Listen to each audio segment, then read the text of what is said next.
Hi everybody, my name's Professor Fogarty and I'm here to show you how to do stuff in Chapter 16. We're going to start with Chapter 16.7 and that is going to get us into the base side of acid-base equilibrium.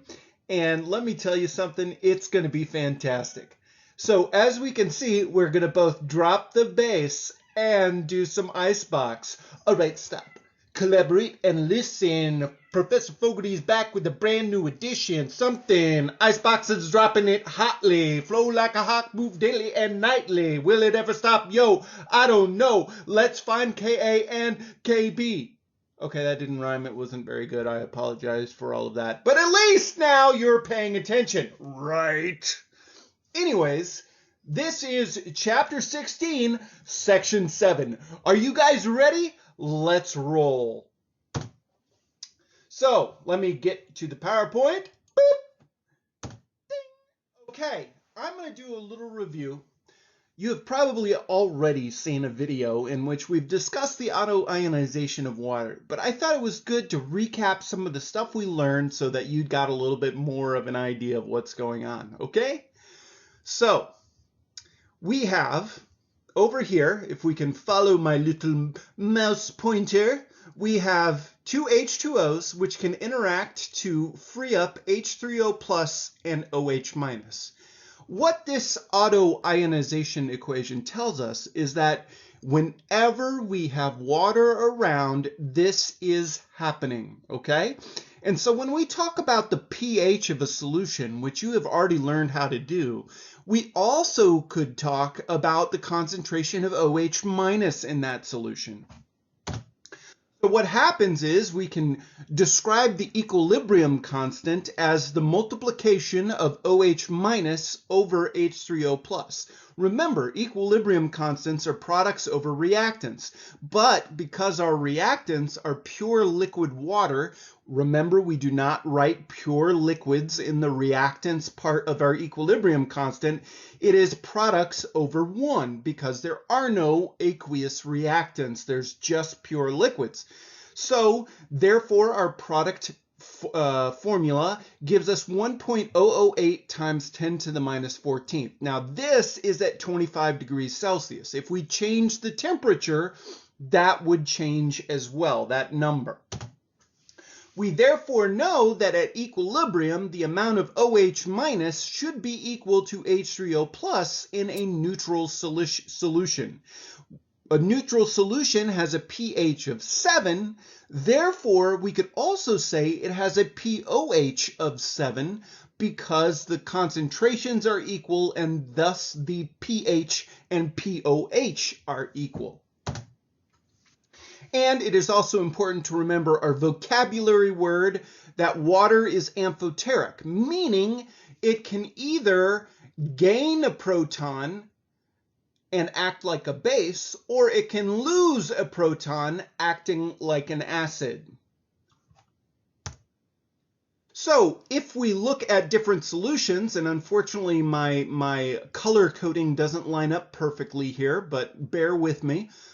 We can see that in acidic solutions, therefore, there's still some OH around, but not very much compared to the H3O plus. And in a neutral solution, both concentrations of H3O plus and OH will be equal. And finally, in basic solution, the concentration of OH minus will be greater than the concentration of H3O plus.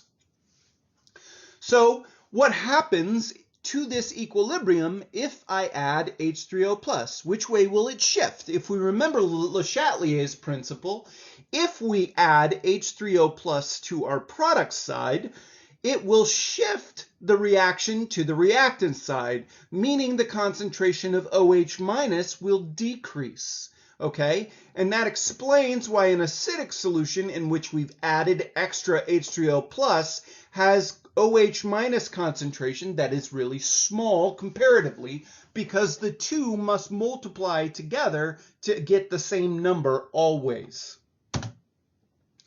So let's do a quick rehash of how to calculate p-values. You should be able to go back and forth between any of these types of values as I'm about to show you. If we remember that the p-scale is taking the negative logarithm of a number of interests to make it more manageable, essentially, we can calculate the pH by taking the negative log of the H3O+. Also, we can find the concentration of H3O+ from the pH by taking 10 to the negative pH. We can do the same exact thing for OH-. Okay, so when I see POH, it's literally the same calculation as pH, except now we're using the concentration of OH- instead of the concentration of H+. That means we can also calculate a pKw. And since the Kw is basically 1 times 10 to the minus 14th, the negative log of that is 14. So we know that because we multiply H3O+ and OH- concentration to get 1 times 10 to the minus 14th, if we take the negative log of the whole smorgasbord, the pH plus POH is equal to 14. So if we ever know the POH, we can calculate the pH, and vice versa. If we know pH, we can calculate POH. Also, which is super awesome, we can calculate pKa's or pKb's from Ka's or Kb's. And very interestingly, if we have conjugate acids and bases, their pKa and pKb also add up to the pKw 14. So if you ever have a weak acid and you're like, what would be the pKb of the weak base, conjugate base? You can calculate the pKb from the pKa just by using this simple equation. It's great. So let's take a little conjugate acid base knowledge and plug it into our craniums.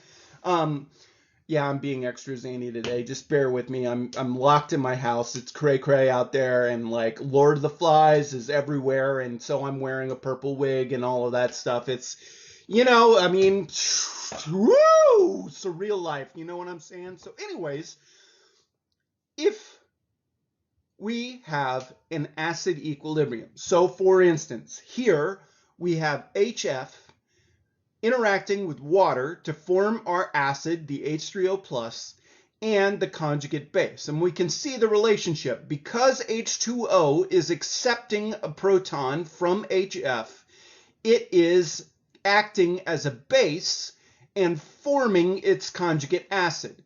Because HF is donating a proton to H2O, and it is therefore acting as the acid and forming the conjugate base, okay?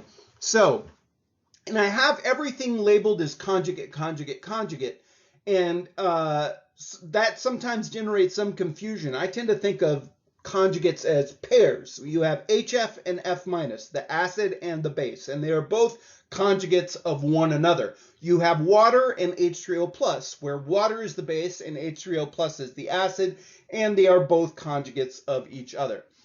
We can also write this acid-base equation, or this water dissociation of fluorine, in a more generic terms, where we label HA, where A stands generically for acid, and it forms the conjugate base, which generically is the conjugate base of the acid. So we see, and what we notice is that conjugate bases always have one less proton and one less positive charge, or one more negative charge than their conjugate. So for instance, HF releases a proton and a positive charge, think an H+, right? It loses an H+, and that leaves behind A-, because we go from one less H, one less positive charge is F- in this case. And that means we can write our generic acid-base dissociation Ka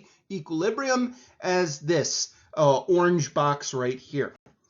For the base side of the equation, we have the exact same type of relationship, except now we have the base interacting with water, and now water, because we have a base here, the conjugate base, F minus, and water is the acid in this situation because it donates the proton to F minus. That means that OH minus is the conjugate base of water's conjugate acid, and HF is the conjugate acid of F minus's base. We can also write the generic base equation where B is our base, and we notice that the conjugate acid always has one more proton and one more positive charge than its conjugate base. So F minus gains a proton and gains a positive charge going from negative to neutral in this interaction. And we can write, therefore, the equilibrium of the base, the equilibrium expression of the base as such. Okay?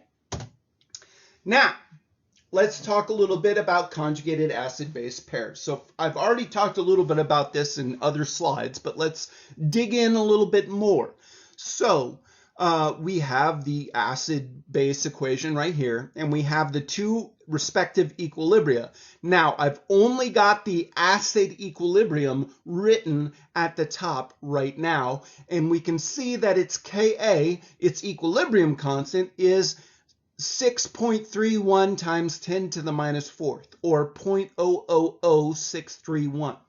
Now, we can learn a little bit something of how F minus acts as a base by taking that number and changing it into the pKb and thus the Kb. So, for instance, I have taken the pKa of HFs right here, and we can see that the pKa of HF is 3.2.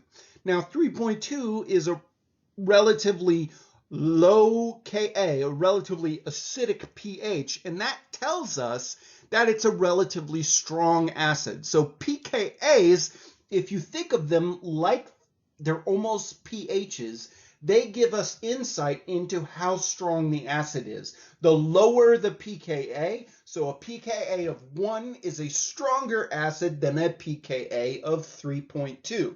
Is a stronger acid, so for instance, vinegar, acetic acid, has a pKa of 4.76. That tells us that vinegar is a weaker acid than HF. We can find out the pKb of F minus by calculating 14 minus the pKa. That tells us the pKb for F minus is 10.8. Like acids, the lower the pKb, the stronger the acid. So a 10.8 pKb, it means that F minus is a pretty darn weak acid. So, weak base. So what that tells us is that HF is a stronger acid than F minus is a base, okay? And like I said, pKa's can kind of be related to Ka's or to pH. pKb's can kind of be thought of in terms of pOH. The lower the pOH, so a pOH of 1 is a very basic solution because 14 minus 1 is 13. That tells us its pH would be 13, and that is a very basic solution. We can also calculate the Kb from this pKb, and we see that the Kb is a very, very, very tiny number, again highlighting for us that F minus is not nearly as strong of a base as HF is an acid. So, how does this crap help you? Well, essentially, we can think of ice boxes. There's acid-base equilibrium ice boxes that you can solve for these guys. And there are three main types of problems that you will be asked to solve, potentially on an exam. Those include calculating the equilibrium concentrations. And that is commonly worded as find the pH of a 0.5 molar blah blah blah solution. So if it's asking find the pH or find the pOH, that is saying at equilibrium, what is X? What is the final concentration of H+? And we'll do some example problems in future videos as will be loaded onto Piazza or Blackboard or wherever that will demonstrate how to do these problems. We also have another type of problem where we say, okay, your final pH is 5. What was the starting concentration of your acid? And we'll again go over that. And actually we'll go into more detail on the next slide about how these operate and what types of things you'll be given. And finally, there is you have a 0.5 molar solution of HF and the final pH is 1.87. What's the Ka of HF? And that's the third type of problem. So to be more specific, here is kind of our breakdown of what types of problems you could get. You could find equilibrium concentrations, and here's an example of the type of question that you would be given. What would be the pH of a 0.1 molar F- solution with a pKb of 10.8? The knowns are the total F- concentration, 0.1 molar, and the Kb, which we can find from the pKb of 10.8. And the unknown is the final H3O plus concentration, which would be pH. And in this scenario, that would be the X that you solve for typically in an icebox question. If we have the second red type of question, it might be the question, the pH of an NaF solution, or basically F-, as we'll discuss in the acid-base salts part of our chapter, is 7.5. What was the initial concentration of NaF if its pKb is 10.8? Well, we know the final H3O plus concentration, which gives us the pH, and we know the Kb. We essentially have to work an icebox backwards to get the total F- concentration because we don't know if it's a 0.1 molar solution or a 0.25 molar solution or what. And the final type is finding the Ka or Kb, and we can see here's a question for an acid in this case. A 0.5 molar solution of hydrogen peroxide has a pH of 5.96. What is H2O2's pKa? So we see the total concentration of H2O2, 0.5 molar, and we see the pH, 5.96, which gives us the concentration of H3O plus and thus X at the end of our icebox. And so we have those two knowns, and our unknown in this scenario is Ka. And as I said, there are numerous example videos to follow that detail how to do each of these different types of problems. All right, good luck.